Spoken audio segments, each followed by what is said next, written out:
In no particular order, Jeanne began, ticking off points on one finger at a time. It hasn't been called Siam since 1940. Thailand does have a king, but he was a student in Switzerland after he was crowned in 1935, and I'm pretty sure that neither Thailand nor Switzerland has any alligators roaming free.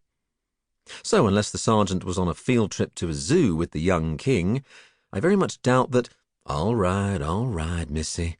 The sergeant held his hands up in mock surrender. "So I misspoke."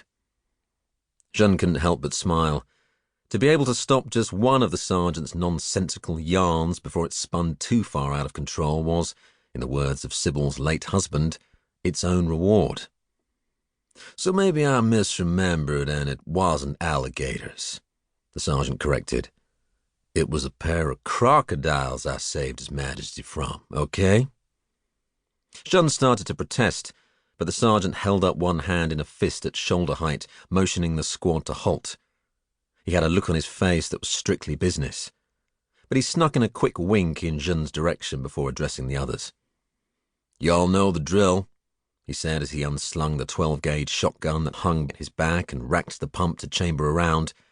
"House to house, and if you come across any dead bastards—" "Put those bastards down," Jeanne and the others replied in unison, their traditional call and response, as they shouldered their rifles and switched to close-quarters arms.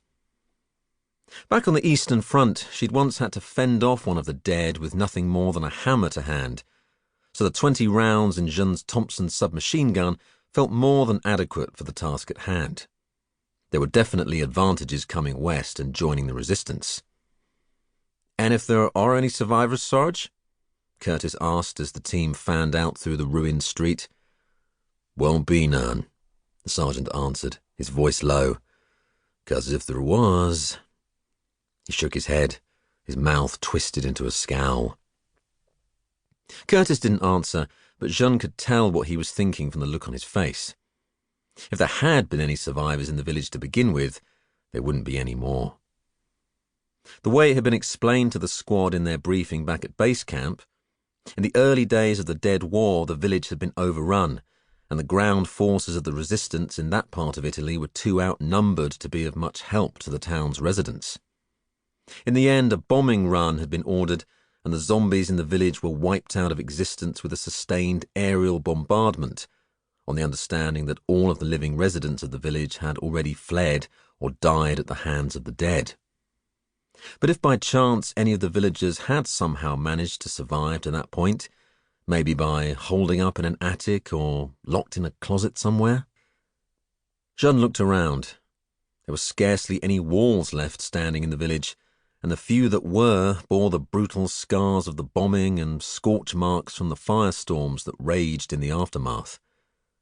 If the rotting and dismembered bodies of the animated dead could not survive that kind of inferno, it was impossible to imagine that a living person could make it through in one piece either. Still, there had been that time the previous week when Jeanne had been sure that a scuttling noise she heard from a barn was a group of dead inadvertently trapped inside, only to find that it was actually the farmer and his family trying desperately to keep their only surviving sheep from alerting any passing dead of their presence. If Jeanne had fired too fast, had acted on instinct rather than waiting and confirming her suspicions before acting, then the blood of that farmer or his wife or either of his 2 children might well have been on Jeanne's hands.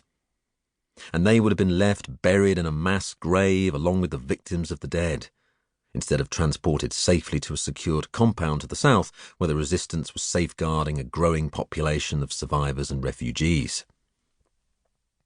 And if any of the villagers had still been alive when the resistance's bombing run had begun, then their blood was on the hands of Jeanne's superior officers as well.